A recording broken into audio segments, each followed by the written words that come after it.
Toronto. VK on the beat. Check.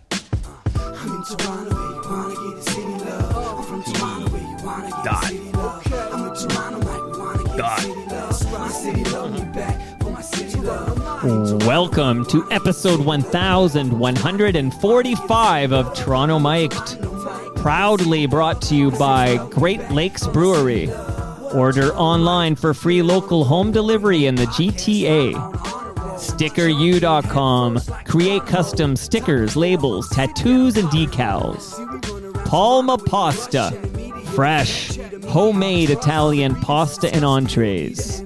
The Yes We Are Open podcast, a Moneris podcast production. The Advantaged Investor podcast from Raymond James, Canada. RecycleMyElectronics.ca. Committing to our planet's future means properly recycling our electronics of the past. Ridley Funeral Home. Pillars of the community since 1921. Canna Cabana. The lowest prices on cannabis. Guaranteed. And Sammy Cone Real Estate. Ask Sammy any real estate questions at sammy.cone@properlyhomes.ca. Joining me today, making their Toronto Mike debuts, are Dean McDermott and Mary Jo Eustace.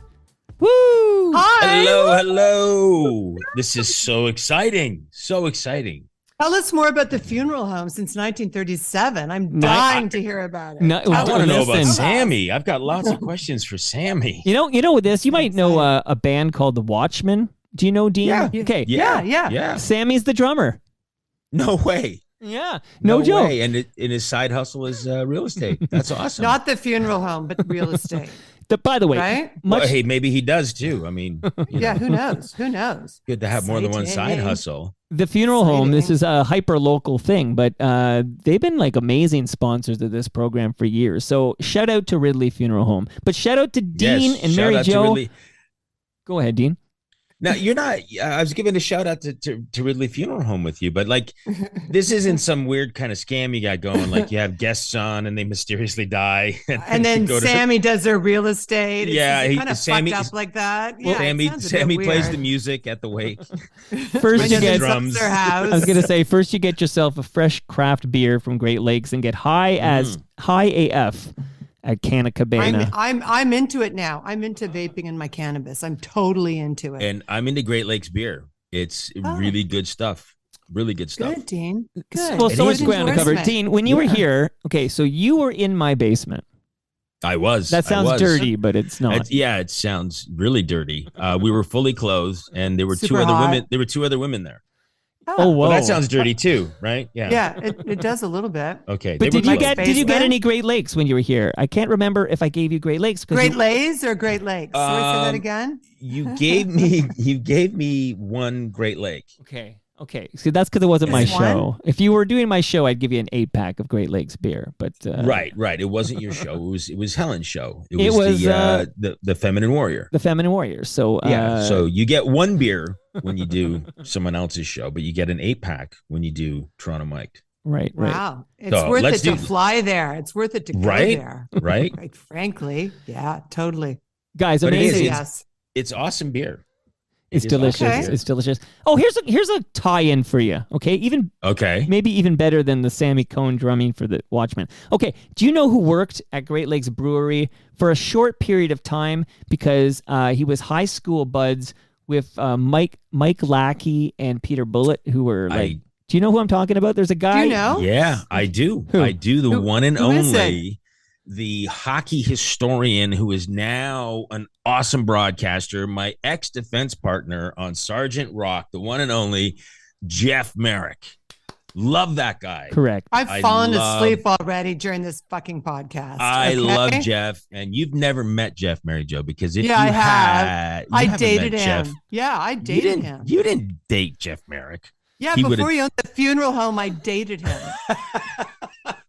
That's Sammy. Oh, Sammy, sorry. Get it together. What are you, dated jet lagged? both of them. Jet lagged from flying around the world with your new boyfriend? Maybe a little bit. Okay. How was cannabis? How was Tulum? Mexico. Sorry, Mike, I'm hijacking your show. Go ahead. No, it was fabulous. It was fabulous. It was great. It was great. I overcame a big hurdle. The mouth guard? No, I didn't bring the mouth guard. No, my night guard. I overcame a huge hurdle. Well, which one? I shared a bathroom with a man. What? Yeah. Did you poop with the door open?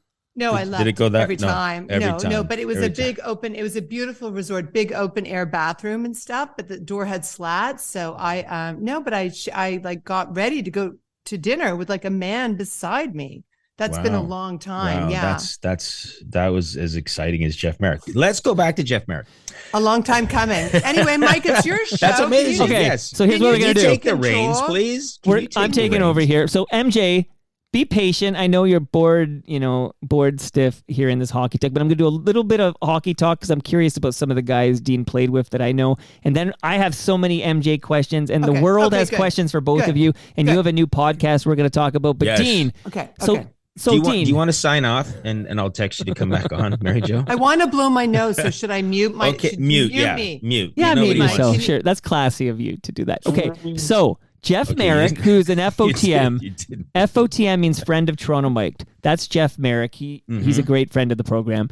He did Jeff. tell Is me. he short? Is he short? No, not really, no, right? he's like Sorry, go on. Jeffy's like 6 foot. Hell of a defenseman. We were a great team. But just on, last sorry. week in this basement on a Wednesday night was Tony Napo. Love Tony, another one of my favorite human beings. And I listened to that episode, by the way. Awesome. And it was awesome. I gave Tony a shout out, and he remembered. He got 2 stories confused. Okay. He did walk into the dressing room for my dad had passed away, and I did a skate/wake, and I called it a squake. And so we all got together, and we drank some beers, and we played pickup hockey. When we were shooting my show, Tori and Dean, Home Sweet Hollywood, we did a hockey segment on it. And Tony, well, for starters, let me give you a little history of Tony. And I would be doing the same. Tony, and he's going to love this. Tony has got a huge hammer, like hung like a baby's arm. And if I had Tony's dick, I'd throw mine away. Wow. And I wouldn't wear pants. So that's why you can confidently walk into a dressing room with your dick out. So not only did he do that at the Squake, but when we were filming the hockey segment for my reality Censor, show, Mary Jo, censor. Don't say anything here. Censor. Go on. he walked in completely naked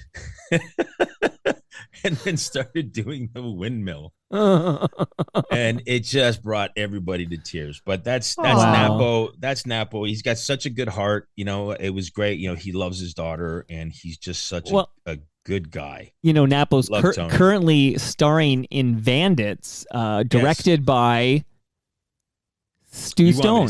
I know you. Stu Stone, and I know Stu from his rap days when he went by Stu the Jew. Now, does Stu have a big cock or just Tony? I never saw Stu's. But Stu did date a porn star. Because the listeners Kendra want to know. Jade. Okay. Oh, I did see Stu's dick. And Stu, she was very jealous and possessive of Stu. So the porn star? Kendra Jade? Yeah. Okay. Yeah. Keep going. We need this info, and then we'll get to you. Okay. So when he'd go out of town, she would get very jealous, but she'd miss him. So he made one of those casts of his appendage. Appendage. Okay, yeah, Nice. like And Jimi Hendrix had and all that stuff. Yeah. Stu's a little guy, and Stewie's good. Oh, okay, good. Yes, Good I to would. know. It's nothing. I wouldn't. Write home about it. I would. No, I was gonna say I wouldn't throw him out of bed for eating crackers, but it's good. Okay, good. Yay, Stu. Yeah. Yay, Yes, yay, yay, yay. Stu Okay. and yay, Yeah, Tony. yeah. I'm so Yeah. happy for both. And of thank them. you for not saying anything about me You. being hung like a light switch. Thanks, Mary Jo. I have Dean, questions. You are the Okay. biggest man I've ever had. God Yes, is a go, Mike. cosmic joker. I know. Where to Seriously. begin? Firstly, Go on, Mike. us three have been on several Zooms over the last few months, correct? Correct. Yes. Correct. So there's two things I've noticed from the many Zooms we had, and it even is true today on this Zoom for Toronto Mike, is that We don't listen to anybody. no, Mary Jo comes on very early. Like if I say, like for example, today it was 4 p.m. Toronto time. And at 3:30, Mary Jo is on the Zoom. Yeah. So That's because she doesn't have a life. I have such a life, Dean. I don't have 97 kids, but I have such a life. So But you just answered my pathologically- question. I'm pathologically early. So this is No, just in your DNA. You were always on time. You were always Yeah, on time. I'm always a bit early. I don't know why. But the And other that's a I good am. thing. I always believe that if you're not early, you're late. But all that went out the window when I had 27 kids. Yeah. Okay. I'd Yeah. say. I'm going to get to the Yeah. kids thing in a minute here, but just to finish, the Okay. other thing I've noticed every time we Zoom is that I always have that moment of like, who's joining my Zoom? Because there's always like a split second when Tori Spelling joins the Zoom. And there's that moment of like, oh yeah, every time Dean joins a Zoom we're on, it comes in as Tori Spelling. Yeah, Dean, You'd like explain that. You'd like an Is that just explanation. like you're using her She's- laptop or what? She's eavesdropping and editing everything in our show, in Mary Jo and I's show. That she doesn't know. No, what happens is we were sharing a computer for the longest time. So she does a Times lot are of tough. Zooms, Times and are well, no, it's so funny. She has this comfort thing. Like she's just like, oh, I just like because I know it's your computer. And mine is, my computer's pretty well organized. And she's just like, yeah, I know it's comfortable and then I know it's you. I was like, okay, I get that. But now I've started a new podcast Endeavor. with Mary Jo. And I was like, I need it exclusively for me. So I set her up her own computer. But yeah, it keeps coming up. My name comes up as Tori Spelling. We're going to fix that shit. ASAP. We should because, Yeah. it's kind of funny. It was like, that's not Tori Spelling. She has way We're going more to fix hair. it. We're going to fix it. Yeah. Yeah. I have a part song of that'll the- introduce because I actually want to talk. I want to just let people know that there is a new podcast that stars Mary Jo Eustace and Dean McDermott. I want to let people know No, it's about. Dean McDermott. No, and no. Eustace. It just It's rolls like, off no, the tongue. It goes back and forth. Dean No, McDermott. No, D no, comes before no, M. No. Yeah. So here's Eustace the song. comes before McDermott. Go on, Mike. Here's the song to introduce it, and then I have questions for you too. Okay, lay it on.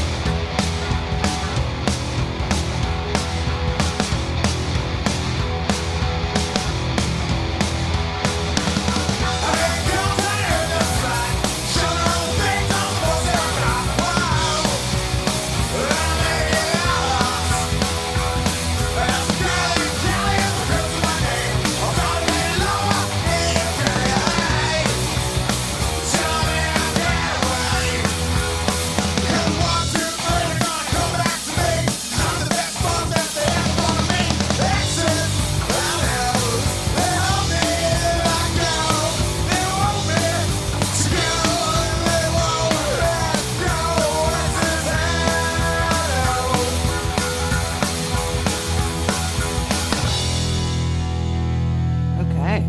Wow, like shot out of a cannon. Yes. That's yes. the and it new doesn't- theme song for. And just for the listeners, yeah. there's no wow, wow, wow. It sounded like it was playing in a coffee cup. oh, just on your side Yeah. though. On my just side, on our it's- side? Yeah. Okay. on Yeah, my yeah, side, it's yeah, me yeah, pristine here. But Okay. that is the theme song to X's and Uh-Ohs. X's Thank and you. Uh-Ohs, starring Ah. Dean McDermott and Mary Jo Oh my Eustace. God! It's X's and uh-ohs. X's Not and X's and uh-ohs. X's You said and uh-oh. uh-ohs. You said X's and uh-oh. uh-oh. No, I'm saying uh-ohs. You just hit Uh-ohs. the Mike, harder than I Mike. do. Mike, did he hit the O? I big time? recorded it, and he did not hit the the way we like him to hit Thank the you. There you go, but I said uh-ohs. Okay. Okay, Dean, if that makes you feel better. Do you want me to sound like Okay. I'm choking? Like, welcome to this episode of X's and There you go. ohs. That's it. That's it. Okay. Okay, All so- I'll you just do got it. You just got I'll it. do it. Producer great is note that? though, before we How- find out like why should people listen, what the hell is it about? Very quick producer note, which is to say people can literally right now pause this podcast, this episode 1145 of Tron. Like you could pause that Wow. and in that this many. yes, it took me this long to score MJ and Dino here. But okay, you could go now to the podcatcher that you're already subscribed to Toronto Mike Dean, and you could subscribe right now to X's and Uh-Ohs with Dean McDermott and Mary Jo Eustace. You could do that Yes. right now. Do Yes. it. Do Do it. it. Any Go of your do it. podcatchers, go to X's and uh-ohs. Go, And bitches, check go. Run, us, run. Check us out. Yeah, we get drop- ready for Excellence. Should we say when we drop? When is this episode going to play, Mike? Okay, well, the Toronto Mic'd episode we're recording right now. Right now. Yeah. That'll be in the Toronto Mic'd feed in less than 2 hours. Oh, Jesus. there we go. Okay, so Wednesday, November 9th is when X's and Uh-Ohs drops. So, Well, okay, go to wait, your hold on. favorite. Hold on. No, Mike's Time got to out, time correct out. you. Oh, Technically Jesus. speaking, it's already available now. Like the first episode has already dropped. But Okay. we just want it to sound official. But you can go there now and listen. Tell your friends and email us at xsanduhs@gmail.com. We want to hear from you. We want to hear your questions because, of course, we'll answer those for you. So Oh, please, we will. We will. Yes, xsanduhs@gmail.com. Yours truly, believe it or not, is divorced. I'm on my second marriage. Okay, so Yeah. I'm a divorced guy, and when I listen, You are. Welcome to the club. Yeah. and when I listen to you member. two, and again, I have questions because a lot of people need like the table set, but I want to just let the listenership know that the spirit, the beautiful, authentic spirit of this show, two people had a bad divorce. You two had and we're going to get into a little of the details, but all the details are in this podcast you have. But you guys had a bad divorce. And now you're friends now, and there's so much to learn from you two. Like, give us an idea of like why did you decide to start this podcast, X's and Uh-Ohs? That's a really excellent question. And I can Way see to why go, people Mike. listen to your podcast. Mike's smart. Even though we talked about Cox at the beginning, I'm glad we talked about Cox at the beginning, truthfully. And now we're getting into the divorce. And yeah, you are divorced. Why there's no cock. There's no cock. You are divorced. So you're married again. So there's definitely no cock. So what happened is that over the years, and we've constructed like this 12-step program within our podcast where we talk about, the moment you find out you're getting divorced to the last step, which is when you become friends again with your ex. And we were really committed to doing this and to see if we can do this because our divorce was heinous. It was bad and horrible and played out in the media. It was just a clusterfuck. And Dean and I have been talking about doing this for a while. And the truth is we do. Well, Dean's still in love with me. That's the first thing. But we get along very, very well. And I don't even want to say it was about our son, Jack. I mean, that was part of it. But as adults, that was a catalyst. That was a certainly, catalyst. or a common thread between us. Yes, our DNA, our offspring. But beyond that, as adults, I felt that this was unabashedly adult, that for us to reconnect and become friends and revisit why we actually cared about each other initially was really important to kind of heal and forgive. And we've gone through this journey together and it's just been incredible. And so many people can relate to it because 60% of the population gets divorced anyway. And right, Dean? Yes. And at one point, it just didn't make sense to me anymore, Mike, because, we would get together for Jack's birthdays and we get together for Christmas. And no matter where Mary Jo and I were at with our relationship, we could be like, fuck you. I hope you drop dead. Don't ever call me. I'm blocking you. We'd always get together with our common thread, Jack. And Mary Jo and I would always kind of pick up where we left off before we got divorced. Like that chemistry was always there, that sense of humor. Not sexual. Not sexual. Not for me, maybe Mary Jo, but not me. No. So we just, we would have rip roaring good times. And like the rest of the table is looking at us like these guys are just so fucked. They hate each other, but here they are sitting together laughing their ass off. So we'd always pick up where we left off. And one of the biggest things when the shoe really fell was when we went to San Fran for our son's graduation. And we ended up spending 3 days together at the state. Partied our asses off, went to drag rooms. shows, gay bars. Yeah, we had the best time. We were so thrilled that our son graduated. You did ask me to go back to your room, but I said no. But you were desperate. You were a bit desperate. I think somebody roofied me. Is that what happened? That's what it was, yeah. And when I knocked on your door and you were in like your snakeskin underwear, when I gave you a pineapple? Here's the thing. Okay, we walked around. San Francisco is a great town for walking around, just like Toronto and New York. So we walked everywhere. We must have put 100,000 steps on our Apple Watches. So I'm like, I need a nap. I haven't walked as much. So I was having a nap. I get woken up, knock on my door. I'm like, what the fuck? Like, so there's Mary Jo with like one of the most beautiful pineapples I've ever seen. Did you get it at the market or at the Stay Pineapple Hotel? No, I bought it. It was like $20. bought- Zola and I oh. bought it because the hotel Okay. was called the Pineapple, and I wanted to give it Dean a symbol of, because the pineapple in Hawaiian means friendship and, Yeah. aloha, So welcome. they just happened to catch me in my t-shirt and my black and white, I think a tiger striped underwear. It's like a banana hammock. No, it disturbing. wasn't. No. It was disturbing, Dean. No, it was. It's not. disturbing. I never wear a banana hammock. It was like the 40s square boxer kind of thing. And the only reason you saw it is because you looked in the mirror. I didn't realize. I saw a reflection. I was behind the door being a gentleman, and you looked in the mirror and you saw. And after that, I went down to the hotel bar. I was like, oh, I gotta have a drink. gotta get that out of my head. I don't blame you. I don't blame you. It's not a pretty sight. I have to get that out of my head. It's not a pretty sight. Okay, so let me just let people know. I've heard all these recordings you guys have been doing for the last few months, and we're going to drop episodes. I think every week we're going to drop a new episode, and there's one in the can right now. People can subscribe now. There's even a YouTube show. I actually created a page with links to all these places so people can subscribe and like consume. But I want to go back. I've learned a lot about you guys from just, I'm on Zoom, but I turn off my camera and then I just listen, okay? And I learn so much. So I know a lot. So we're not going to repeat the episodes that we've recorded, but I want to give like a little bit of like a blueprint of what's going on here. And that first thing is that you two, in case people don't know, you guys are from Toronto. Like you fell in love in Toronto.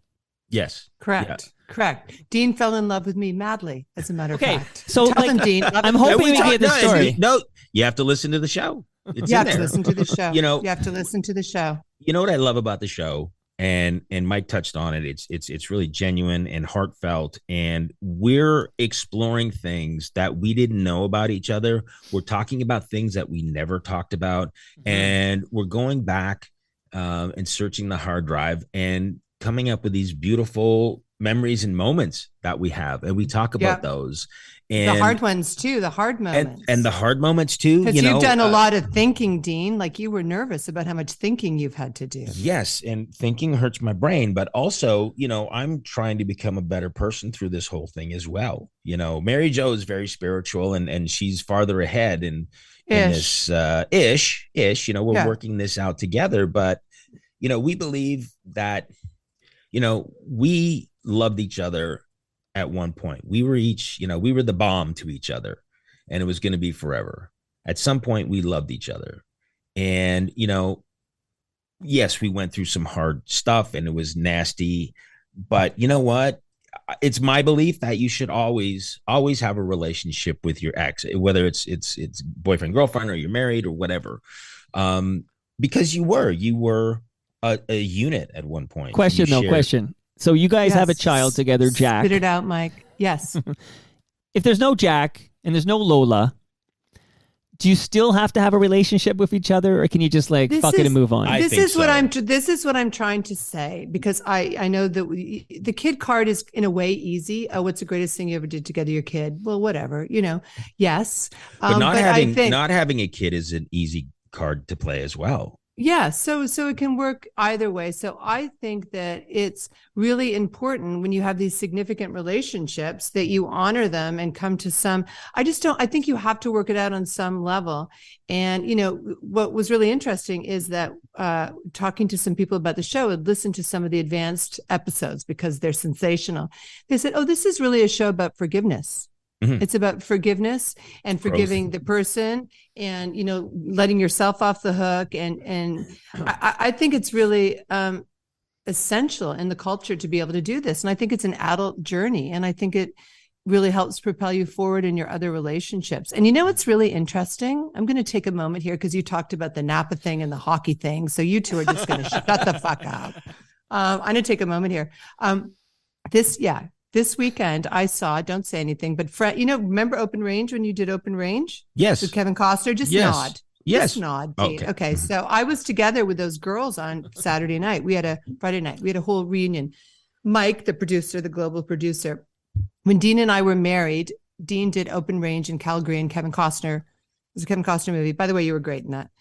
So we went to Canmore for 2 months, Jack and I, to hang out with Dean, and I met this group of girls, and one of them was Annette Benning's makeup artist and assistant. And one of my friends is worldwide famous makeup artist, Julia Roberts, George Clooney, the whole 9 yards. And I saw this group of girls on the weekend. It was really interesting because half the girls said, oh my God, I support this. This is so amazing. And then the other half said, I just don't know if I can get over what he did. I just don't know if I can listen. And I said, you have to listen.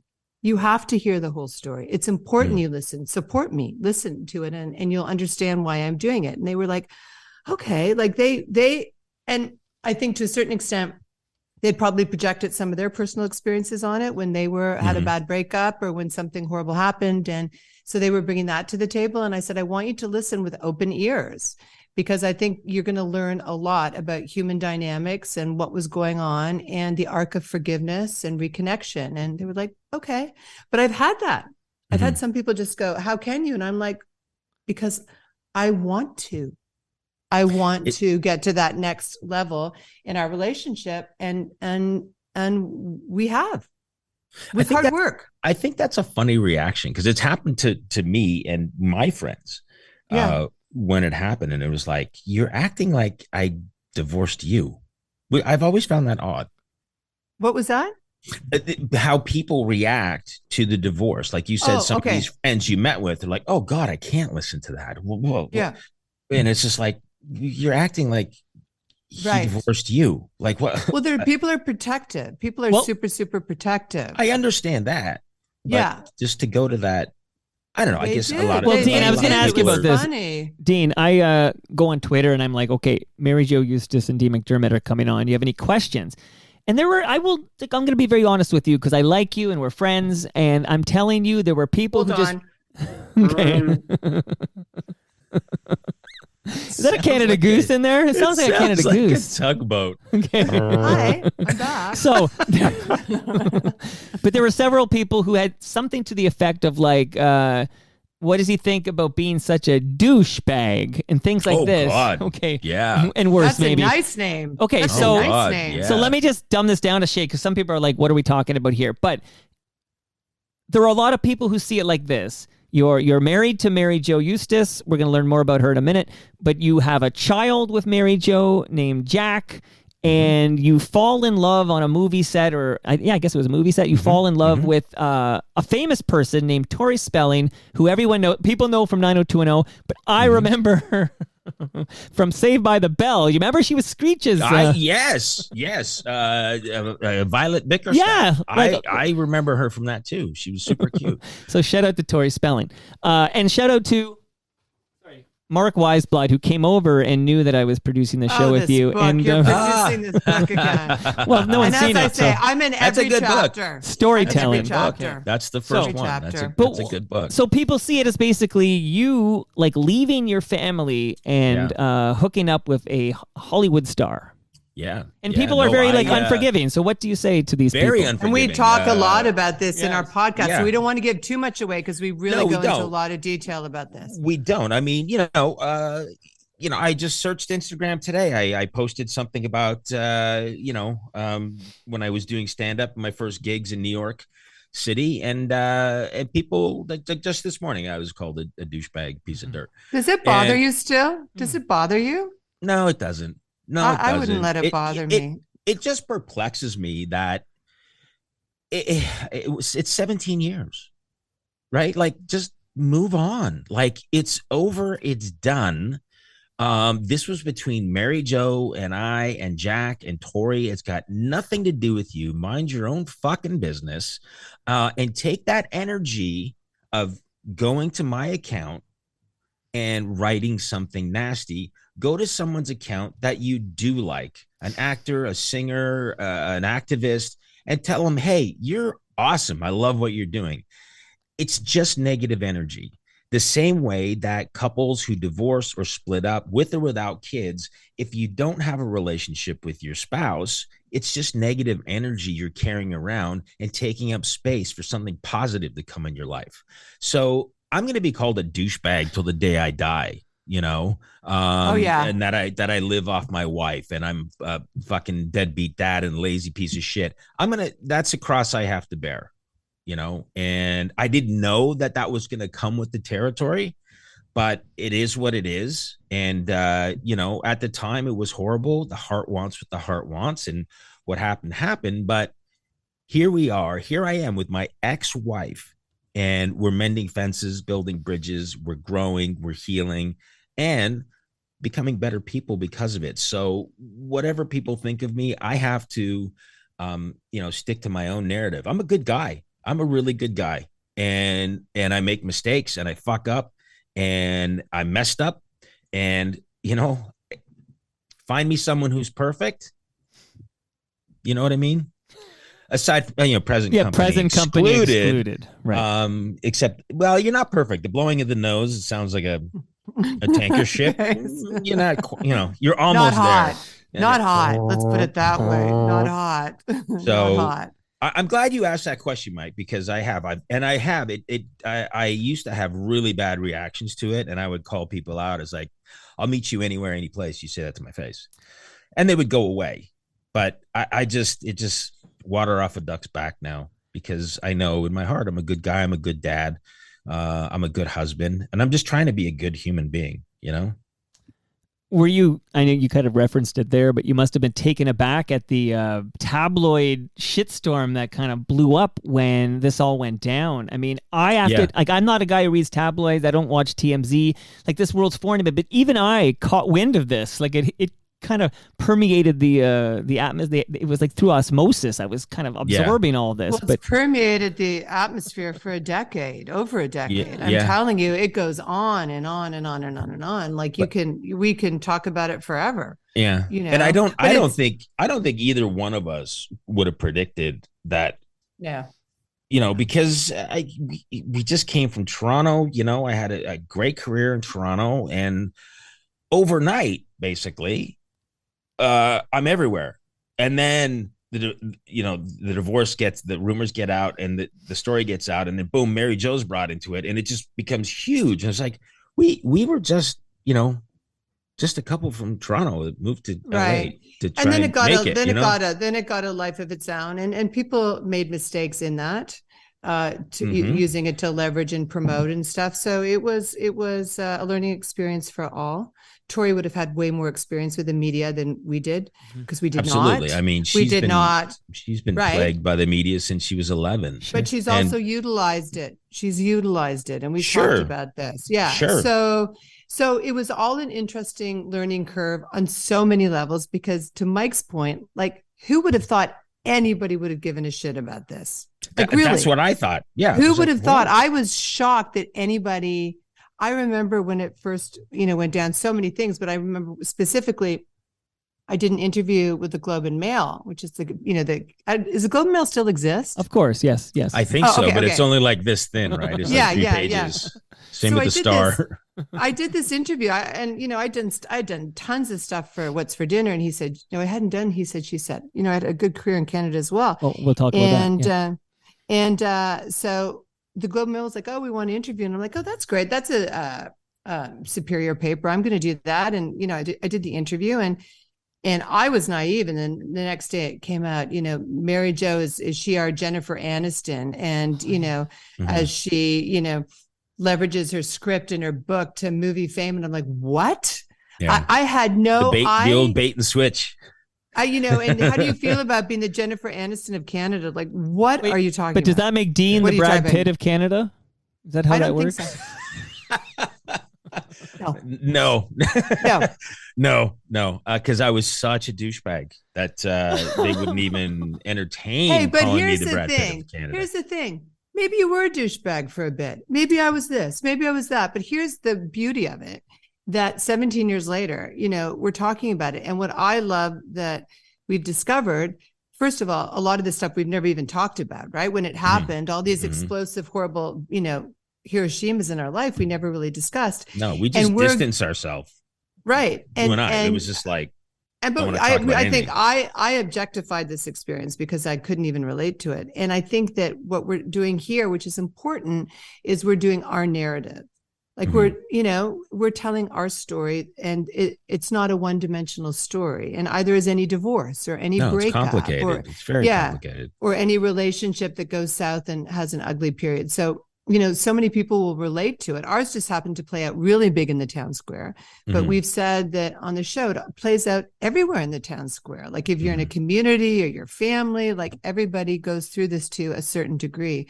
And to be able, and especially for Dean, I think that you've been able to really, your narrative, you're owning your narrative of what happened in a very interesting and empowering and honest way that I think people are going to be really surprised, impressed.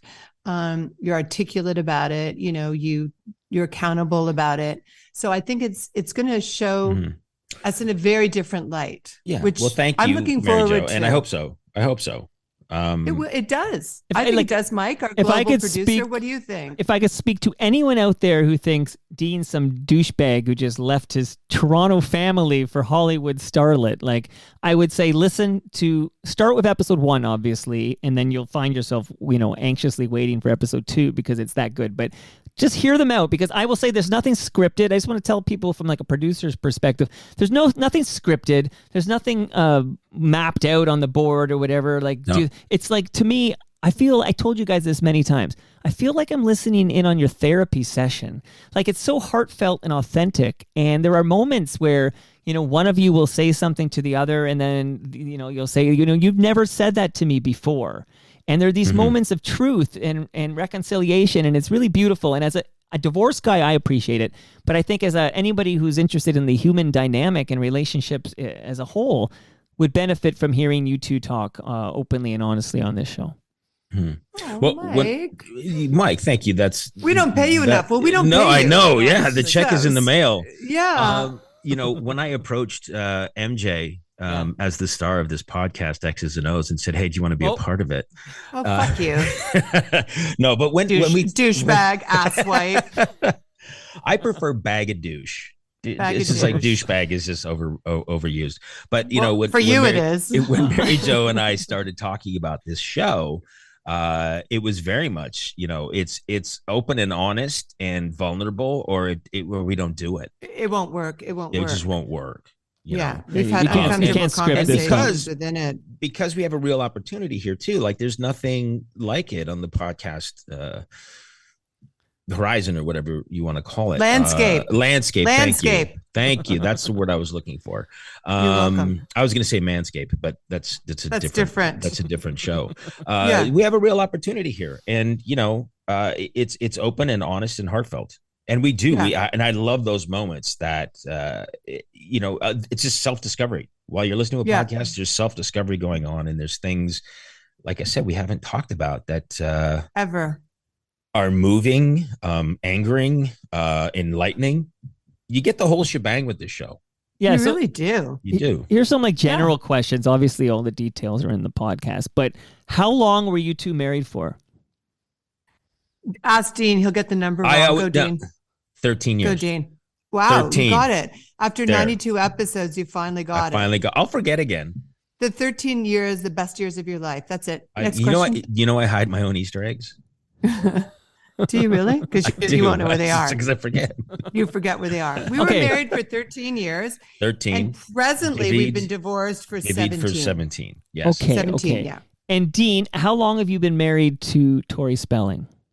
17 years, because he got married 12 seconds after our divorce was final. It wasn't And had 12 32 seconds. kids. It wasn't Yeah. 12 seconds, but it was fast. So yeah. Well, actually, married- I'm guilty of the same thing. I think I got married very, very Married- quickly the second time. Oh, you Whatever. douchebag. Mike, you're a douchebag too. Men are Oh, pigs. My good. And men are pigs. No comment. I mean, I won't argue with that. I won't. Okay, so Man, I'm just that's trying to get like some nuts and bolts here. Now, how many children? nuts. How many children do you two have together? Dean?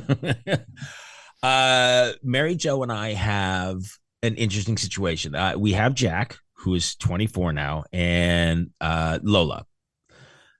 And we won't get into the nitty gritty of that, but I have 2 kids with MJ, and I have 5. And that's going to be a with whole Mary Jo. podcast. This is a whole That's a thing whole, that we're going to talk Yeah. about, which has really been quite revolutionary for us too. Yes.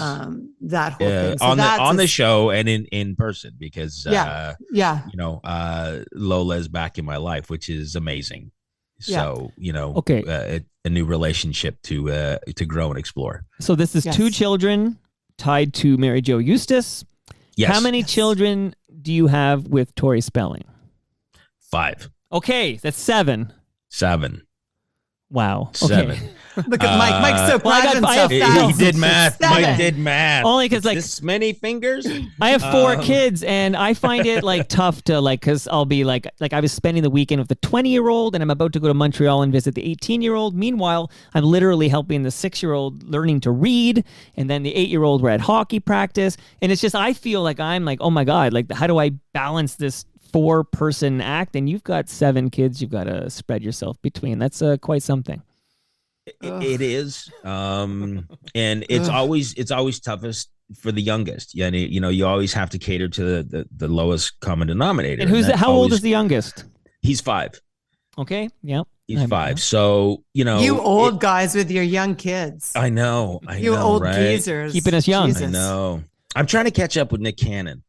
Oh, that's 11. Yeah, You'll never because he's that's a good goal to have. I'll That's a never great catch. goal. I'll okay, never- this I'll came never up catch yesterday that. with my wife and I. Apparently, he's got 9 children. I think one actually passed away, sadly. So It did, sadly. yeah. Yes. But yes. 2 are in the oven with 2 different women. There's 6 different women at yes. play. So I think that's going to make 11. You can't catch Nick unless you diversify your portfolio.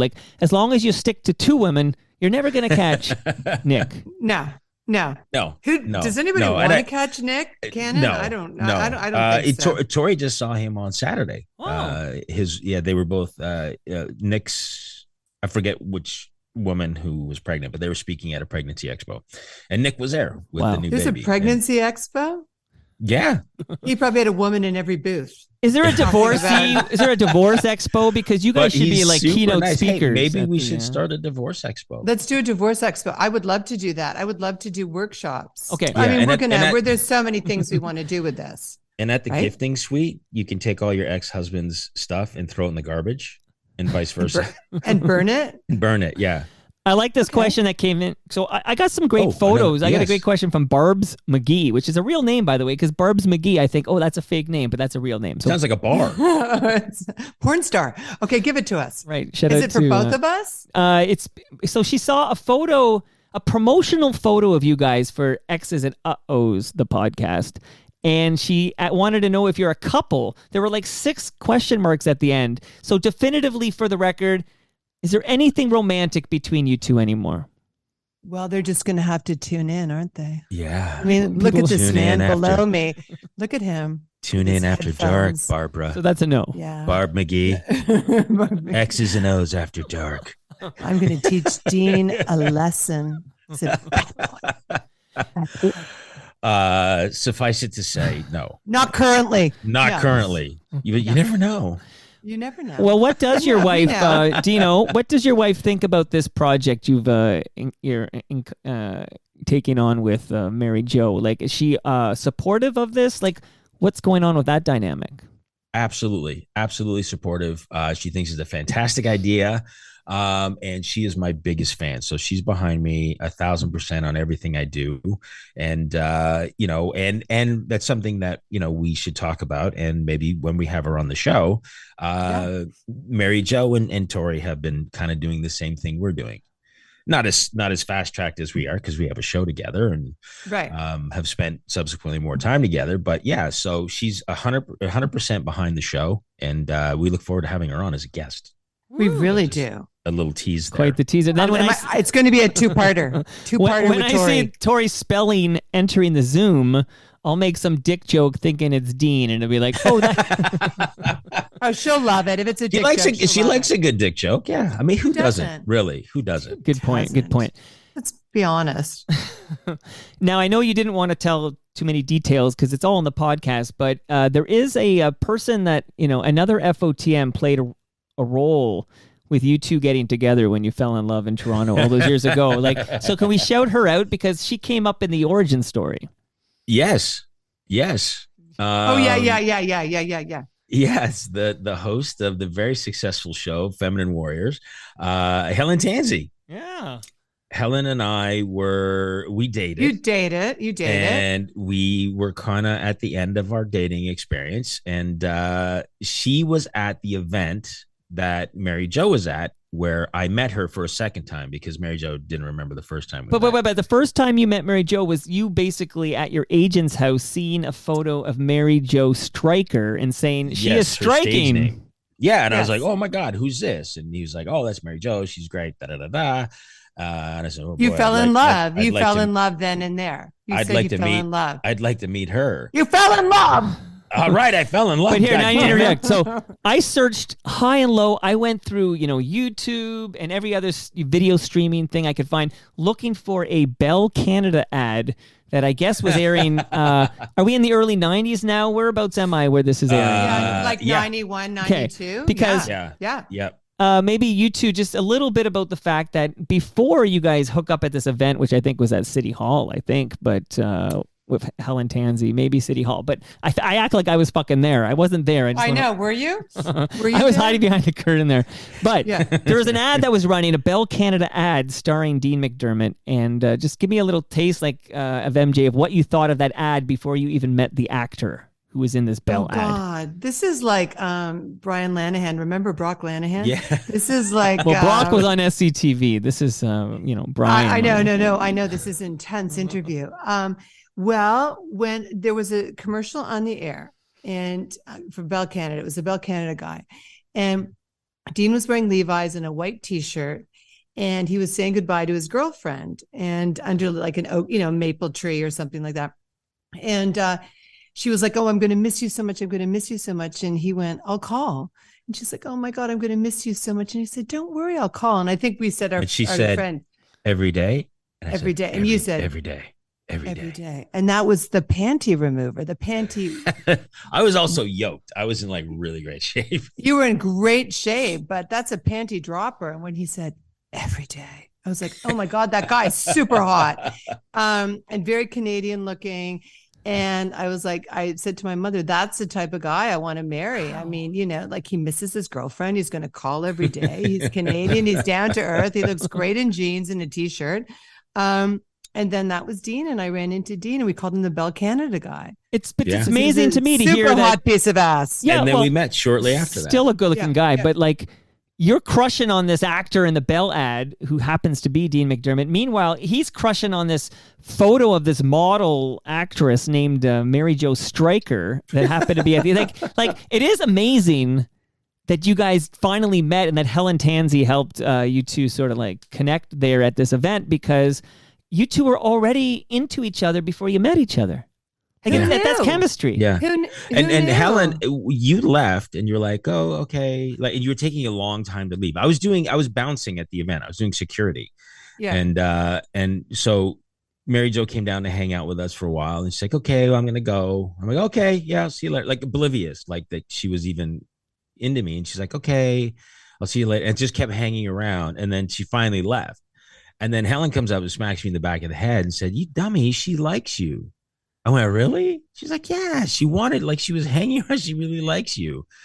And she said, did you get her number? I was like, no, but I remembered that she worked at Select No, Bistro. that's in our podcast. That's in our first Well, podcast. yeah, but you can't. People are going to be so mad at you for saying it's in the podcast that they're going to say, I'm not fucking listening to that podcast. These assholes. No, but there's more Oh, to okay. it. No, there's There's more so to much. it. Like, We're nobody- we're just scratching the Yeah, you're surface. just scratching the surface. Okay, Everyone's We're going just to scratching be. the trying- surface. Yeah. I'm trying to have suspense for our viewer. I Yeah, know. there's plenty of Okay. suspense. Because Nick Yeah. Kiprios Okay. came on the show and said it's in the book, and people were so mad. They said they Right. went and they burned the book at Indigo. It was like they just threw Okay. a match Well, on the we don't book. want to start a revolution. You had Nick Kiprios on? Yeah, he was episode 700 actually. Episode 700. Did he bring his NHL? Was he wearing his Of NHL course, ring? of course. His Stanley Cup. I think he ring? sleeps in we it. go.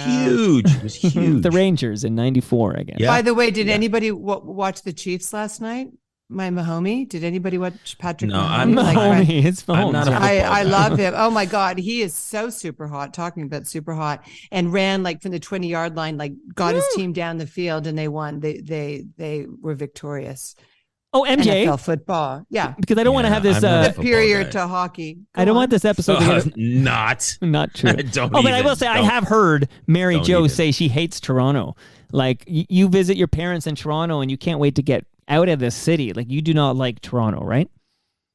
That's great for people from Toronto tuning Right, into our on podcast. Tor- on Thanks, Tor- Mike. on But Dean Toronto, likes Mike. Toronto. On Toronto, love Mike. Toronto. I love Thanks for Toronto. that. I love Canada. Real Thanks for talk, real that. talk. Okay, I want to just make Yeah. sure, Mary Jo, you know that you recorded a message for Bob Willett when he came over about 3 weeks ago. We played it and chatted about you. So what I'm hoping now, because we just to give us a taste of, you weren't just, Dean's wife when everything Ew, fell no. apart there. Like, you were a big No. fucking star. In fact, here's a couple of questions that came in. Sparky writes in, wow, blast from the past. Mary Jo was hosting with Ken Kostick, and McDermott was on Due South. But I didn't know he was Mary Jo's hubby until he hooked up with Tori Spelling. I always enjoyed Mary Jo Eustace projects. And before you remark, and before you say a word, YYZ Gord, who I actually met at the Vandits premiere at the movies, shout out to Stu Stone, and his huge wang, as we learned earlier. But Tony's cock is bigger. Go on. Tony's Oh, is bigger. Yeah. it sounds Bigger, like it's yeah. like my arm, Tony. Yeah, that's what Dean I said. do, but do women want that? I mean, I don't think that would be what you'd want to see. Like, that's going to hurt, right? Well, Is that depends. Sparky's What- question? Is that No. Sparky's What's the question? question? Okay, It Mary Jo depends. says, really looking Depends. forward to this. I love Mary Jo Eustace. I followed her from just What's for Dinner to Proud FM. I'm interested in how she got paired with Ken and the genesis of, is it called Just for Dinner or What's for Dinner? What's for What's dinner? for Okay, because he What's for accidentally dinner? calls it Just for Talk Dinner. about chemistry. Those two. We had the that best was, chemistry. Yeah, Wait, that can we was talk like about lightning in a bottle. Ken Kostick and all those great Yes. projects you had Yes. with Ken? I love it when people used to call the show "What's for Diner." I thought, really? Right. No. What's for dinner? Okay, so what's for dinner? We started. Oh God, I think. Mid 90s, and so I had gone to George Brown. I was a chef, and that's how I met Dean.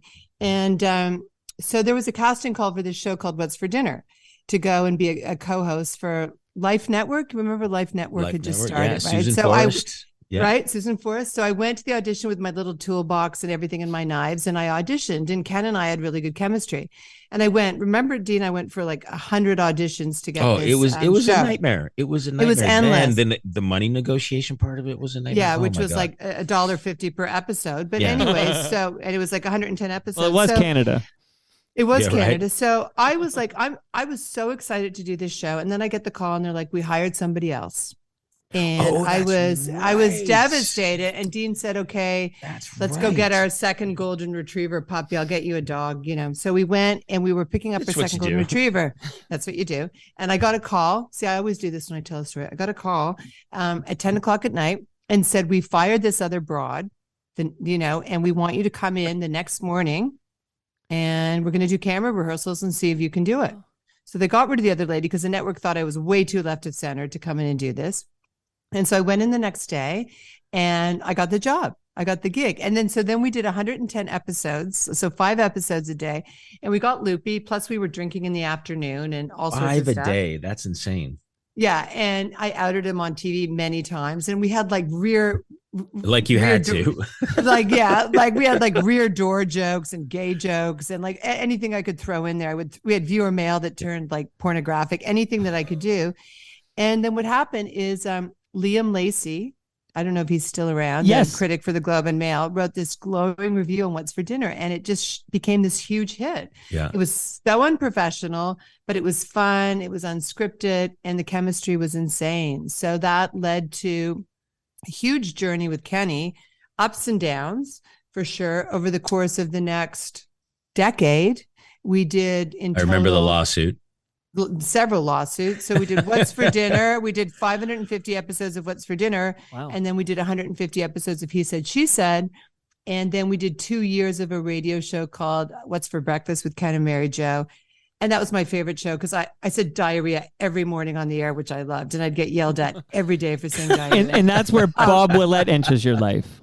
That's where Bob Willett entered my life. And he's like, MJ, please don't say it because Rob is going to be on my ass. And I would get called into the office and poor Bob every morning was just horrified. Didn't But Bob Willett, didn't he play bass in your band? I don't that think he another plays Bob? music. Okay. But quick Bob That was a connection different here. Bob. Quick connection Different Bob. is before Bob was producing your show, Mary Jo. He of course produced the Humble and Fred show for Humble and Fred, many years. Yeah. I am the current producer of the Humble and Fred show. So Bob and I I have. love Humble and Fred. No I've way. done their Please show say many hi. times. Well, the thing is, you're in California, for those who don't know, and if you guys, and I didn't even want to ask because of the time difference, but at 8:15 Toronto time. Anytime, I don't know, maybe one day, I don't know why you'd We'd want to wake do up. it. So I would do it. I would put you, because I booked the guest, Yeah. I would put you two on Humble and Fred in a heartbeat if you were happy to We'd come on love at it. 5:15 a.m. Love to If be it on. if it Humble benefits Howard. us, yes. Okay, we well- do. Yeah, Howard's a great golfer too. He's actually, he's a Howard. fantastic golfer. Yeah. Yes, like a senior club champion or something. Yeah, I he's think like so. a scratch. Yeah, no, he's an awesome golfer. They Okay, so actually that's we had gonna Humble happen. and Fred on What's for Dinner. Humble and Fred Okay. came That's on What's right. for Dinner. Wow. They came on our That's show. right. So that became a big hit for us, and we had lots of fights. And then after the third season, I quit because I couldn't take it anymore. And then they came back to me for Equal Nation. So Ken and I were both producers. Remember this, Dino? Right, And right. then it was great, and it was great because we were equals. So it was so fun. And the radio show, What's for Breakfast, was probably the funnest thing we've ever done. Now, the It was just a Evanov group, blast. which own that Proud FM, is, at least from what I've been told, notorious They're for... mafioso Evanovs, aren't they? Well, the main You- Evanov gentleman passed away like 2 years ago.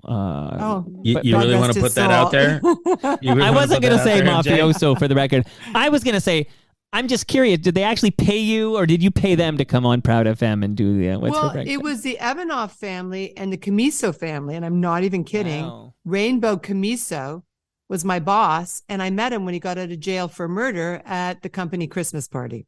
Wow. Wow. I'm serious. And at I'm this dead time Wow, in your 'cause life- they were What? Camiso and Rocco, right? yeah. Bakeries. Wow. And he said, "Come to my house for dinner," and I'm like, "Okay, And then they said, I'll come." leave the gun, take the cannoli, is what they Yeah, told me. exactly. The Godfather. Yes. Okay, we so were wait, the paid. radio show, though, is that after Dean said to you, Yes. I'm leaving Yes. this marriage? Yes. Okay. I Yes. just want to get my timelines That was right. after Yeah. Dean had departed. Yeah, that yeah, I did the radio you- show. You moved back to Toronto for about 2 years. Yeah, And you- yeah, and you to did that work. show. Yeah, Yeah. I did the radio show, and I did He Said, She Said. I was very busy, but the radio show was the best. And Bob Willett was like the best producer ever because he just surfed porn and didn't even pay attention to anything we said. Like nothing. He had a hot dog in the morning for breakfast, like a hot dog at 5:30 in the morning. Oh. And he was on Facebook the whole time. And Ken, I remember Ken saying once, "Bob, I don't want to take you off Facebook, but I'm concerned there's no signal at the moment. Can you just check your board?" So to recap for the FOTMs listening, we've had updates on Stu Stone's wiener and Bob Willett's hot dog. So- Yes. Hot dog. Yes. Yeah. Lots of phallic stuff in Well, it this was a gay episode. radio station. It was a gay radio Right. station. I've been So I've what been do you there want because for nothing. we actually recorded a podcast for Humble Is it and still Fred on in Church the- Street? Yeah, Is it Church and still- Wellesley. Yeah, Yeah. I think so. Yep, it is. It is. Next door to the baths. We'd see the people coming in and out of the baths first thing in the morning, which is highly unsavory. And I always said to Ken, do people go to the baths for the buffet? Like, is there a buffet? Like, after you have your bath, is there like macaroni salad? Like, like, is there a breakfast buffet? He's like, Is there? yes, there is Ah, a buffet. Oh, what a horrible place to go for a buffet. I know. There's a buffet. Okay, I have After obviously you I have want your to shout out to Ridley Funeral Home. I want to talk about Ken and the sad ending there. But is it true that he worked for CSIS and would kidnap people in white vans? I take the fifth. Really? Did I tell you that? I haven't. Yeah, you did. I was Yeah, okay. shocked. I was shocked. But He wait, worked Dean, for was that CSIS. on the record or off the record? That was on the record, right? That she said that. Well, when we record our show, we keep rolling because we get fun Yeah. little bits that we're gonna Yeah. cut together. And you might have said it then, so it's Okay. Well, kinda listen, on the record. You can plead the Yeah. fifth. It's Canada. but We it's don't actually have alleged, that. But right? It's alleged. he's It's no alleged. longer with Oh. us. I don't think you can libel a guy who's passed on. No. He did work for CSIS. Seriously? Whoa. Yes. Seriously? Yes. No one knows yes, this. he did. That Nobody blows me knows this. away. And he could kill a man with his bare hands. He was a black belt. Like we should tell him you were not just like a colleague of Ken, but you were like his best friend. His best friend. Yeah. And there's other things I can't go into for security reasons that might involve Libya, and I'm not even kidding. Gaddafi. So he was. I want to know how Caustic killed Gaddafi. Got into it. Like, is this something that he was like this guy from Winnipeg? When his tap dancing career failed, where do you go? Yeah, you go to CSIS. Yeah, it makes perfect sense. He was, Ken was like the most complicated person ever, but Ken was a force beyond. And you did not want to mess with Ken because there was a side of him that was insane, like CSIS for sure. And then the other side that was so kind and loving, and he was very complicated guy. I know Mike can't believe it, but it's just like, I can't believe it. But it is shocking to hear that. There has to be a movie about him. Yeah, you think I would love it, and I could get it through his ex-boyfriend, who I got a lot of. What's for CSIS? What's for CSIS? I could get it from his ex-boyfriend. There's lots of info there. Oh God, yeah. I mean, he won a lot of tap dancing competitions, but maybe it was something else. But he would kidnap people in white vans. Like, you're confirming that they had to interview people.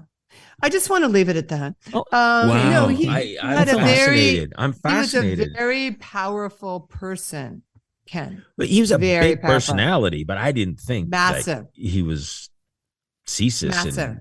And could take people out. Well, I don't know if he took people out, but he was. Well, you just said he could kill someone with his bare hands. So. No, he could. I didn't say he did, but he was a black belt. But he was a black belt, and once on set, he did a high kick. I'm like, Jesus. God. Was that from the tap dancing or the kung fu? It was a tap dancing. He had a little heel on, and he did a kick, and I was like, oh my God, he could kill somebody either with his heels or his foot. He was stronger than you would have thought for a little man. He was strong. Yeah, he was very strong. He could get bulky. He could get bulky. Now, MJ, I'm on a serious tip. I'm very sorry that you lost your best friend. He was so young. Like, were you there at the end when he passed away? Yeah. As a matter of fact, yes, I was. And so he got sick in October. And at that time, I just started dating someone, believe it or not. So I wanted to tell Ken about it, and I couldn't get in touch with him. He was in the hospital. So he had a very, very rough patch from October to January. And then he just had a set of bad circumstances, when you get just bad luck, like one thing after another. And, but I remember talking to him in the new year in January, and he was feeling much, much better. And he said to me, you have to come to Toronto and see me, and you have to bring Lola, because he loved Lola. He was obsessed with Lola. And I said, will do. And I was talking to him throughout, and then it was March or April, and I had to come to Toronto for work. I couldn't bring Lola. And the day before I came to Toronto, I got a call from his boyfriend saying he's had a relapse and he's in the hospital. So I was like, okay. So I went, and he was, anyway, I think it's okay to talk about this. He was hooked up to machines. He was no longer viable, really, And I walked in, and he was really kind of, he'd hate me for saying this, but bloated. But what I said to him was like, honestly, you're so bloated. You have no wrinkles. Like, you look so good right now. You have no idea. You look like a 30-year-old man, whatever you're doing. So I spent quite a few days with him. I would go in and see him. And then the final day I went in with my mother, and I was just sitting there with him, and I just did not want to leave. I didn't want to leave because I knew. And my mom said, you got to go. So I said goodbye. And then the next day when I got to California, he passed away. So he waited for me to see him. So I spent 3 or 4 days with talking to him. I talked to the doctors. They told me what was going to happen. And I didn't have power of attorney. I didn't have that. But with his boyfriend, I was like, okay, it's time, I think, to let him go. But it was heartbreaking. And how people old were was heartbroken. he? 57. Wow. Yeah, way too young. 57. Yeah. I do remember when you were doing the show that he'd go through phases where he'd be kind of bloated. Yeah, and it was he would pancreatitis. Have pancreatitis, yeah. That's what it was. That eventually took him out. Yeah. And then I guess that summer we had a big celebration of life for him. And you know me, I'm so off the cuff. And I could not do it off the cuff. I had to write a speech because I couldn't get through it.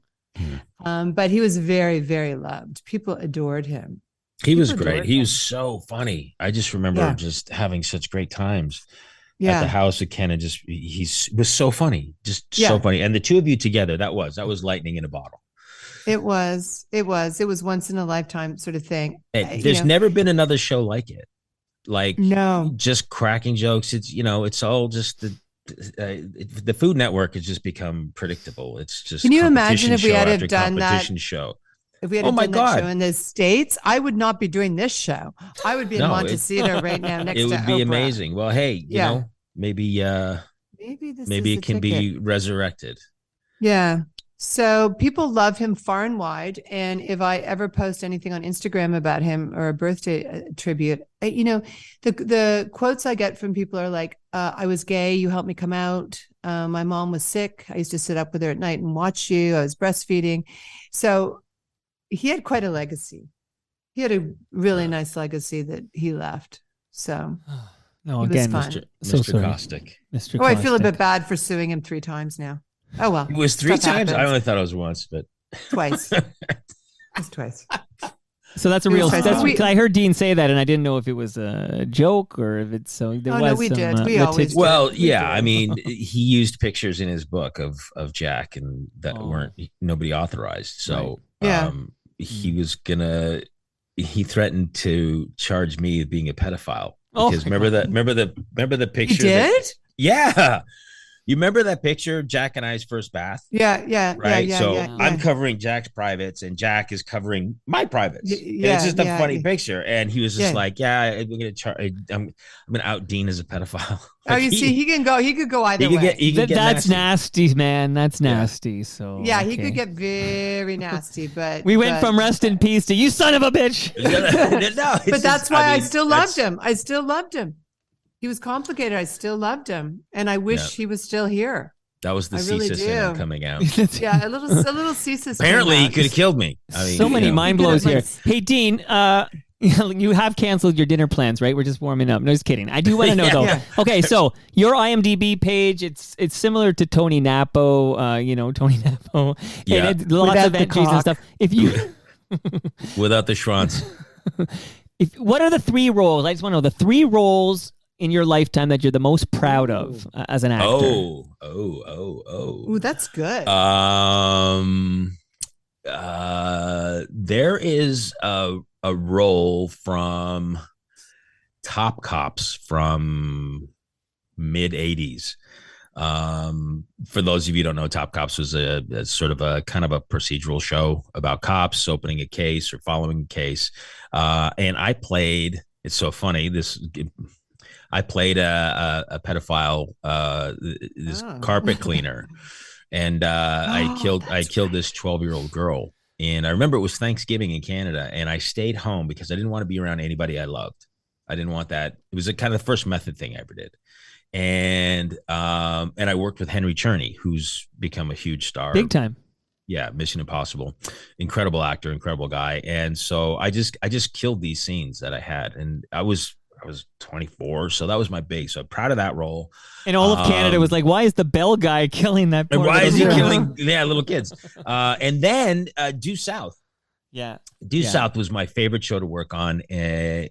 Paul Gross, Paul Haggis, Callum Keith Rennie. Yes. And God, he I was got cute. to play this doofus Mountie, and it was the first time like I discovered that I could play comedy, and I just loved it. That's my first love is comedy, comedic acting, and the show disbanded, but I just love that, and that's where I learned from Paul Gross, best idea win, and Paul Haggis, that best idea wins. If you're on the catering truck and you have a great idea for the show, and if it's better than mine, it's in the show. And then Open Range with Kevin Costner, Robert Duvall. That was my biggest gig to date. Still, Sir Michael Gambon. Wow.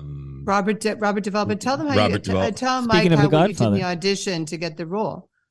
Oh, It was really audition what you did. Yeah, really cool. it was funny. This was my fourth big American project that I was auditioning for, and I didn't. Oh, I was like, yeah, right. I'm gonna get a role in an American movie with Kevin Costner, Robert Duvall, Annette Bening, um, and the great late Michael Jeter, amazing actor. Yeah, sure. So I learned the lines in the car on the way over because I was like, fuck this. There's no way. There's no way Costner's going to hire me. There's no way. So I go in and I'm playing this doctor, and I decided to play him. My audition was different than what was on the screen. I played him an alcoholic with a limp, and they got back to me like as soon as they got the tape, like the next day, and they're like, "Is Dean disabled? Is he a disabled actor?" And my agent was like, he is if you want him to be. Right. But they hired me right away. And if you get the DVD, for those of you who are young, DVDs were like little discs that you played movies on. They have extras, and everything was being filmed behind the scenes. So Costner had all the headshots out of everybody that he hired, and he took mine specifically and said, now this Dean came in and he had a point of view and he played it with the limp, and he's like, this is a great actor here, and he got the part right away. And that was awesome. To Amazing. get that from, I haven't worked with him since. I mean, I'd love to be on Yellowstone. There's like 20 parts I could play on that, but he was such a nice guy. He was such a cool guy. He's such a cool guy. So laid back, great director. But he kept calling Mary Jo Mary. And if you ever call Mary Jo Mary, she'll shut you down right away, but not Costner. I couldn't. He was too cute. No, he was dreamy. And he was dreamy. I remember on the Mike Bullard show, the pre-interview, they were like, what's he like? I said, he's like the nicest smelling guy I've ever. So they put that in the interview, but he just fucking smelled great. We're in the middle of nowhere in Calgary, the horse shit and everything. Like it was a real Western town, and 100-degree weather and wool, and he just smelled great all the time.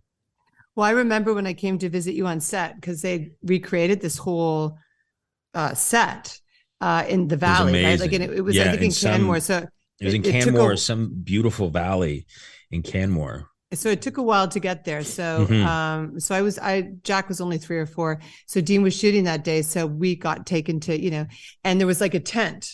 Mm-hmm. Yeah. So I walked in the tent, and the sun was shining through, and like a spotlight on Kevin Costner.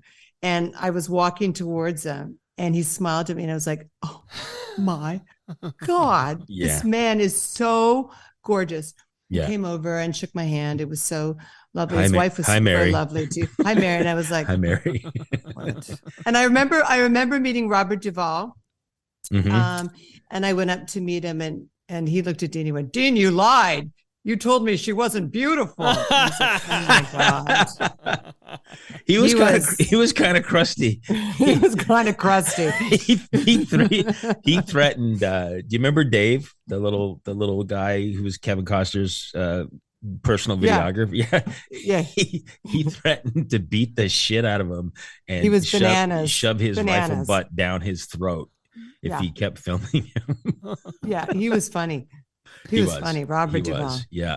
Okay, here I'm going to do something now. I'm going to do rapid fire questions that you guys can just quickly handle, and then I'm going to just promote a few podcasts, including X's and Uh-Ohs, and then we'll have kind of our final thoughts here. Okay. So final thoughts. Well, this has been a great show. I could talk for another hour. Mike, you're awesome. All right. Yeah, well, you're great, Mike. Don't tempt me. Craig M. writes in, my question would be, and I need to preface this by saying, I shared a promotional photo of you two for X's and Uh-Ohs. So there's a photo of you two, and in this picture I shared, Dean's got a red leather jacket on, and Craig M wants to know, why do you have Michael Jackson's jacket on? It's a good question, Craig. What's funny is that's the third time someone's made mention of the Michael Jackson jacket. I want you to look up, Craig, I want you to look up the Michael Jackson jacket, and I want you to compare it side by side with my Master Supply Company Belvedere Collection red leather jacket. They're nothing alike. I just love that jacket. I can see, the Michael Jackson reference. It's a bit of a stretch, but hey, I'm supporting an incredible company out of Sudbury, Canadian company. Hey, Master Supply Company. They make incredible leather jackets. Check them out. If you don't like the red one, then don't get the red one. And then he goes, his second question is, he went to the Wikipedia page to read up on you, Mr. Dean McDermott, and he said, it reads like plot lines from a soap opera. He says, you must be exhausted. It used, like I said, I used to be exhausting and, I take it personally and stuff like that. But I didn't even know I had a Wikipedia page. I'm going to go look at it now. Thanks, Craig. Yeah. Wear your red jacket. I'm going to wear my red leather jacket and I'm going to read the Wikipedia page. After a while, it's just all noise. I know my truth. Yeah. And, I want you to address this. I think this now knowing you the way I do, I'm almost like embarrassed to ask this question. But Lonnie says, and I'm just reading this. Ask Dean why he was such a douche back then. Did he leave his wife and baby for the spelling fortune? Can we just address that specifically? Like, is there a spelling fortune that caught your eye? Like, just speak to that. No, I didn't put the two together. Like, I didn't know how prolific Aaron Spelling was as a producer. I knew a little bit that, Tori was his daughter on a show that he created. But beyond that, I didn't know. Like, he produced shows I watched as a kid, Starsky and Hutch, The Mod Squad. Like, I didn't know how big he was. I certainly didn't know how much he was worth. But you know what? This question has been asked so many times. Like, you're just after her for the fame. You're after the family money. And that's why you got with her. And that's honestly my hand to God, I swear on my mother's grave. That is not the reason. I honestly call it naive. I didn't even know there was a fortune. And you know what? Without getting too into it, it's not there. It's not there. And besides, if that was your play, you don't need to have 5 kids with the woman. Like, you could have 1 or 2. No. Like, if that was my play, I'd get in, make sure there's 2, and then, so then I'm in. This, and everybody gave us, they gave 6 months. I had a friend of mine at the wedding party we threw afterwards, because we got married in Fiji, just the 2 of us, say to my good friend Johnny Fever, who lives just around the corner from you, and say, I give it 6 months. And he almost got the shit kicked out of him at the party because Johnny Fever was like, what not the place. But here we are, 17 years later, 5 kids. And, everybody who thinks I'm after some kind of fortune, I probably would have been out by now if I was. 17 years, 5 kids. That's a lot. That's a commitment. Right. And we're still going strong. And well, okay. On that note, though, I don't mean to interrupt, except my mom had a question. She came over yesterday. 2 days ago, she came over. We played euchre with my oldest son. She wants me to sign her bra. Would you? Is that asking too much? No, of course. I heard your mom's feisty, so of course. Yeah. My mom, I just mentioned to my mom, you 2 were on the show Monday, and my mom says, I heard Dean McDermott and Tori Spelling are separated. And I said, well, do you want me to ask him? I said, because the guy's like super authentic and trustworthy, and he just tells the truth all the time. And she goes, yes, please. So my question is, my mom wants to know if you're still with Tori or if you're separated. My mom wants to know. Okay. Right. Yeah. Scouts honor. Okay. Scouts honor. This is for Mike's not from mom. me. I don't care. We are not divorced. We are not getting separated. We are still together. We are still in love. We're still going strong. All of this started when Tori went out without her wedding ring on. She washed her hands, forgot to put her wedding ring on. But at this point, the paparazzi had left us alone for a good 2 years. So she goes to the farmer's market, and out of nowhere, she's like, I got followed by a paparazzi. It's been 2 years. This is crazy, So, a week goes by, and then all of a sudden, these stories start popping up online and in magazines. Oh, trouble in paradise. Tori Spelling was spotted without her ring. And then we're like, okay, if that's the narrative, let's just go along with it. Cause they always ask you for comments. So we're just like, no comment, no comment. And then it just grew into this big thing. I lost my wedding ring on the golf course. So now they're like, oh, he's not wearing his ring. Right. And da da da da da da da. Like, for what it's worth, So- I don't wear my ring either, and I'm happily married to Monica. And you know what? I started wearing the utility rings, the silicone rings. Sorta. Yeah, they're awesome Okay. because you don't catch your knuckle. Like the guy I think who invented it, like broke his finger because it got hooked on something. So I play golf with this silicone ring. I keep it on when I play hockey, and I took it off because I was having a bad round of golf, and I thought, okay, it's stupid, golf mindset thing. So I put it in my pocket. And when I was reaching in to pull out a tee, I guess it fell out on the golf course. So anyway, I'm spotted without my ring. And now for those of you out there who don't understand this, paparazzi follow celebrities around all day. Okay. They get these shots and they submit them to the magazines. The magazines look at them and go, okay, we can create this story. Say, oh, we got Julia Roberts without her wedding ring. Oh, her and Danny Motor are going to get divorced. Da, da, da. So they create these narratives based on these pictures these paparazzis get. And sources, a source says, Invent that. could be anybody because they can't give up their sources. Right. The Amazon guy. There used to be a thing that you would have to, corroborate your story back in the day. Now you don't have to. Yeah, Just and that's as never long- been a thing just- in the tabloids anyway, right? Yeah, Like, just as long as you don't say anything that's a Globe and Mail thing. They could get sued. Yeah. Right. So, All so right. there you go, So Mom. you're still married. You're still married. Still married. And by the way, my Still mom's married. name, Mary. So there Mary. you go. Not Mary Jo. Mary. We Dean is married. still married. So we We can all married. get on with our life now. Thank God. What's your background, Mike? You mean like Scottish, Okay, I'd so say. many generations Canadian, but if you go back further, yeah. Ireland actually. Ireland. Okay, Oh, Irish. Yeah, Irish. yeah, because Mary's usually a It's all Irish. a Jesus thing, I Scottish, guess. yeah. It's a Catholic, Irish Catholic thing to Mother name it. Mary Yeah. and Joseph. Right. Shout out to the Dairy Girls on I love that show. It's a Love great that show. show. And White Lotus. Have you watched Okay. White Lotus? Oh yeah. I want to see this next so set. good. I just saw episode 2 of season 2, and that guy Mike White. Mike, if you're Brilliant. listening, you should be. Genius. Yeah, you should be. Booking D. McDermott for your next season. Yes. Yes. That guy does a great job. Yes. I love all the Mike White stuff. Like everything he does is just Yeah. gold. So. No, he's great. he's And on to something. He's I definitely really, onto really something. And enjoy it's like he sets really a enjoy mood. White Like it's the sure, this one's in Italy, so just like the other one was Yeah. in Hawaii, but like Mhm. the scenery and the music and the score, and he just sets a mood and he starts to establish the characters, and he just hooks you.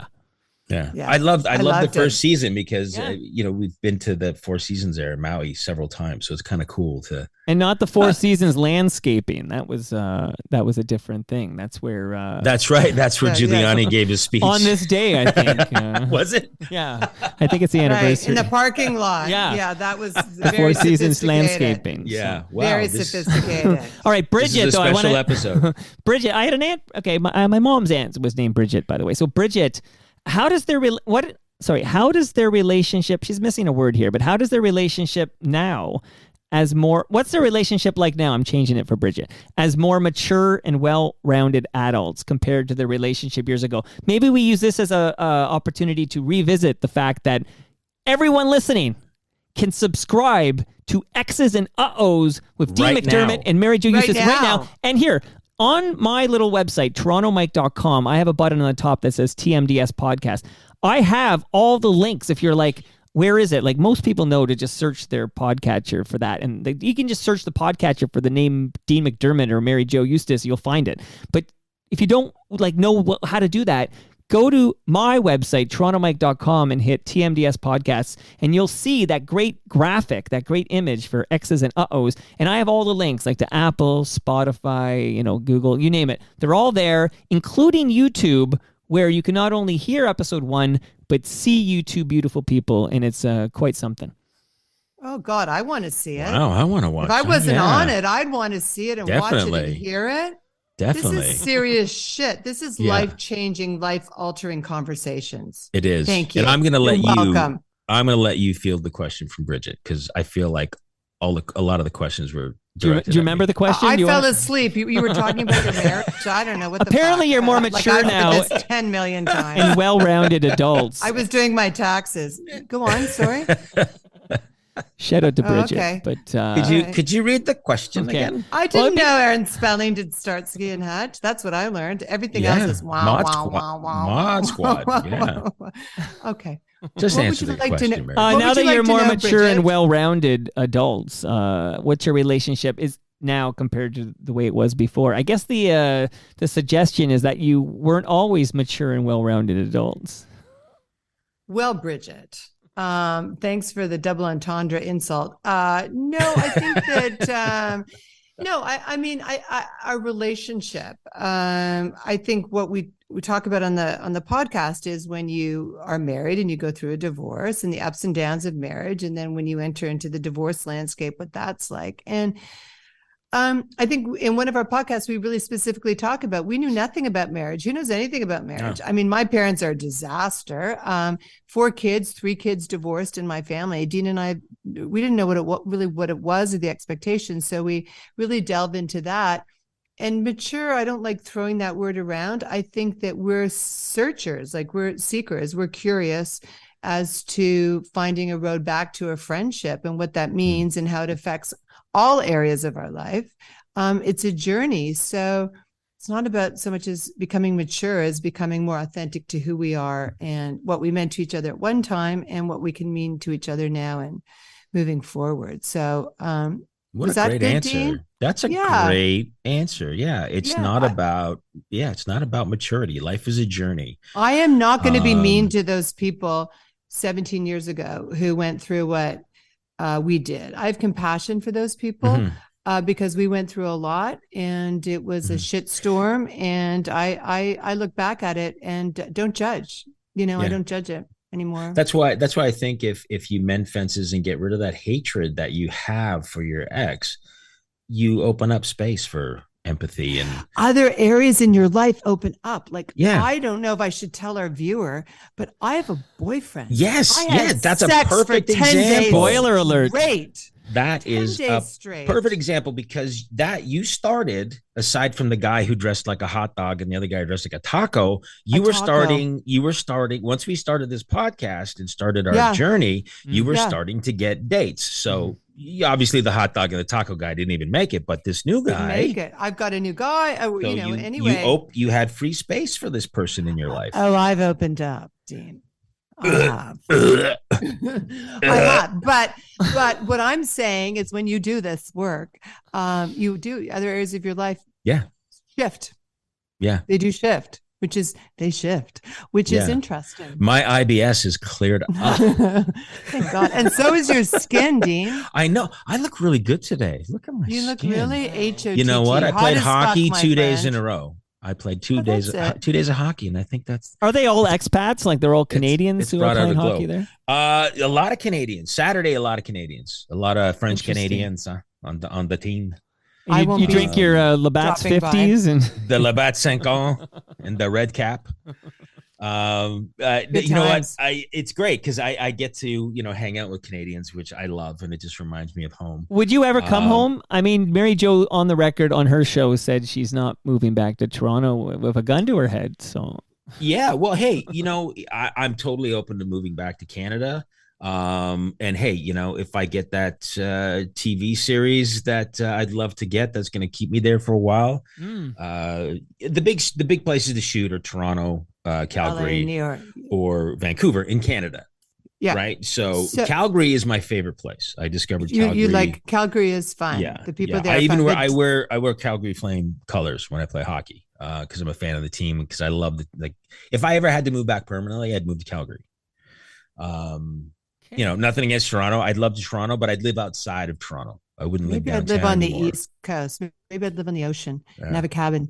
I But Dean, love the East Coast, but but work-wise, Dean and I might also we're working on a TV show together. So you could have Is that we true? might Mary end up in Jo Canada. You never and know. Dean 24/7. 24/7. We're starting our own network, Yeah. the X's and are. O's network. Yeah. Uh-ohs, but you don't X's and uh-ohs. Uh-oh. Okay, so- I'm very subtle, Mary Jo, with the. You are. Three didn't hurt her, podcasts. Three podcasts FOTMs need to be aware of right now. So X's and Uh-Ohs with Dean McDermott and Mary Jo Eustace. Sign up right now. Sign up right now. Please. Also sign up to the Advantaged Investor podcast from Raymond James Canada that's hosted by Chris Cooksey, and he's got these leading professionals that provide insights into like a valuable perspective for Canadian investors who want to remain knowledgeable, informed, and focused on long-term success. So that's called the Advantaged Investor from Raymond James Canada. And last but not least, I love talking about the Yes, We Are Open podcast. That's a Moneris podcast production where Al Grego's been telling the stories of Canadian small businesses and their perseverance in the face of overwhelming adversity. You can subscribe to that podcast at yesweareopenpodcast.com. Awesome. I have a question for you, Mike. Go ahead, buddy. When we get sponsors, do we have to do that too? I want to. I'm excited So to on, do it. so on a serious tip, there's two ways to do it, okay? Okay. The pre-rolls. This episode you of guys, X's and Uh-Ohs you is guys brought to record by something, Tampax. so I've got it, and then basically, like in a moment where you're transitioning from one topic to another, I drop it in there. So it's not a live read; it's a pre-roll. You guys okay. have canned this where you two talk about whatever. That's the one Gotcha. way. Then there's my preferred way, which is the way I roll and talk about stickeru.com or Palma Pasta or Canna Cabana or Ridley Funeral Home or Great Lakes Brewery. I prefer to do it embedded in the conversation. In the episode. So it's Okay. like you guys can I riff didn't on know it. you were so competent at your job. Who knew? I just thought you pressed record. Look at you with your Yeah. podcast and See, your you've been in sponsorship California too long. stuff. Okay. Oh my God. Ridley Funeral Home. I'm calling right now. You know what? You can totally do a pre plan, I think they call it, where you can arrange everything in advance, and then it's just Thanks, Mike. it's a long way And from California. then they just come and pick you up and done. And that's actually, Good. I find it because we talk about your 7 kids and my 4 kids, and Brad Jones, who's the funeral director at Ridley Funeral Home, he has himself 6 children. Wow. Wow. So you're Wow. both putting me to shame there. In that. Wow. Good- So he's good going to for be him. burying himself soon.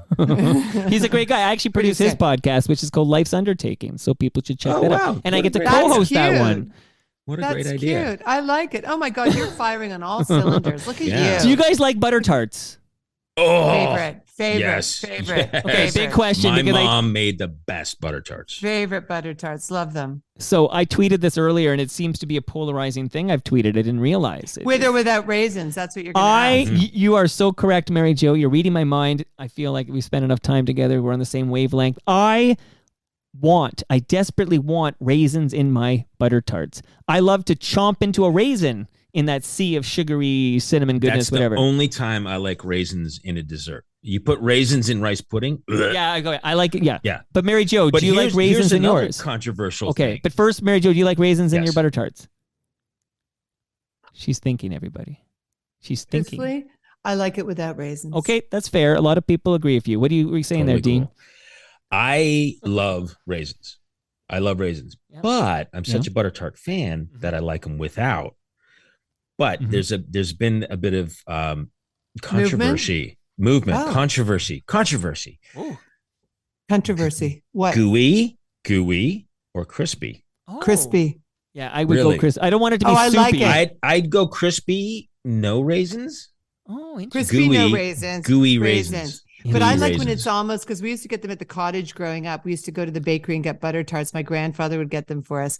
And so when they crystallized a little bit and they were Yeah. crunchy. Caramelized I or love whatever. that. I'm Yeah. so Yeah. Well, you hungry are, now. No, I- I culinary want a butter experts. tart so Yeah. bad. Okay. I But do see, too. I like the gooey because I'll break off the crust Yeah. and dip. And then And you can scoop dip it. it in the goo. Yeah, and I do that then too.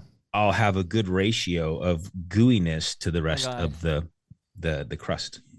Guys, I am that's amazing, and I'm so glad that And then I like to wash it down with a Great Lakes Brewery IPA.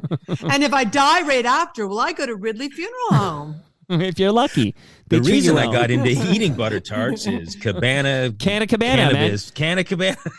You know, Canna Cabana. it's legal here. It's legal in California too, but I know there's some states California where it's still, smells like weed all the time. Have you noticed All that the ever time. since? It's Oh, just totally. everywhere you go, it just smells like weed. It's like I've had enough. Totally.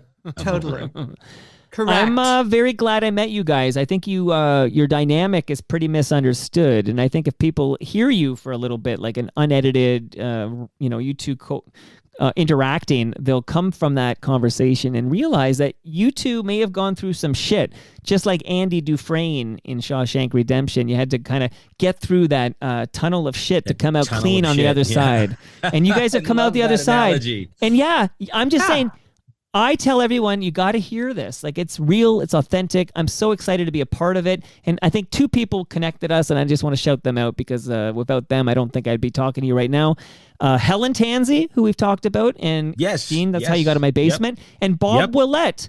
Mary Jo and I were talking about a whole different project at some point, and then suddenly this wonderful thing arose. So my producer from What's for Breakfast. Well, look, we've had a blast on your show, and we, and people tuning in, you're going to hear things you never thought you'd hear. The topics we cover, it's not typical. We're not talking alimony, child support, none of that. Nothing this is salacious. all about no, this is all about the experience of what you go through.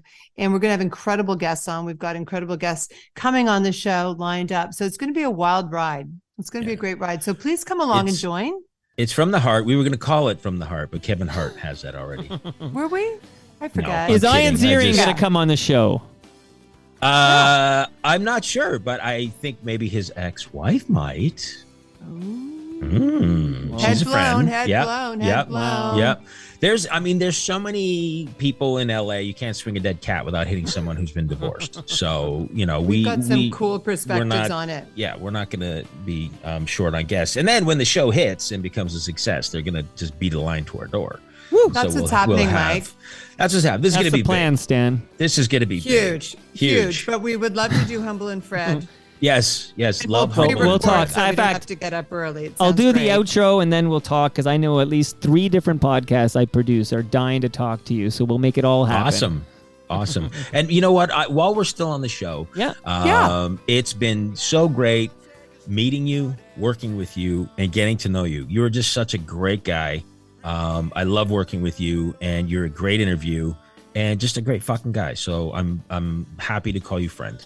I thought you were going to say great fuck. I didn't know what you were going to say at the end. Well, not yet. I mean, we're so far away. Maybe next time I'm in Toronto. He's been in my basement, okay? It's true with the cannabis and the beer. Who knows what's going to happen? But I've been in his basement, but baby steps, baby steps. And what happens in this basement stays in this basement. So, hold hands. Run your fingers through his hair. He's got great hair. Great hair, yes. Enjoy yourself. Take your time. Life is too short. And that is a wrap. Brings us to the end of our 1145th show. Now, you can follow me on Twitter. I'm at Toronto Mike, but you two don't really tweet. So just shout out your Instagram handles. Mary Jo Eustace. Instagram. Please come, comment. I don't care if it's bad, good, indifferent. I take it all. So I would love to hear from everybody, and join us on our journey. And any questions we can answer, we can do it that way too. Yeah, I'm Dean McDermott. I am Dean McDermott on Instagram and Twitter. I got kicked off of Facebook. Fuck those guys. I think I made fun of Don Trump Jr. about grinding his teeth being gacked out of blow. Then I'm not on Facebook either. So they shut me down. But anyway, you can email us at xsanduhs@gmail.com. xsanduhs@gmail.com. Our friends at Great Lakes Brewery are at Great Lakes Beer. Palma Pasta's at Palma Pasta. Sticker U is at Sticker U. Moneris are at Moneris. Raymond James Canada are at Raymond James CDN. Recycle My Electronics are at EPRA_Canada. Ridley Funeral Home are at Ridley FH. Canna Cabana are at Canna Cabana _. And Sammy Cohn is KOHN. He's at Sammy Cohn on Twitter. Ask him any questions you like. He's ready to help with your real estate questions. He's drumming up results. See you all next week.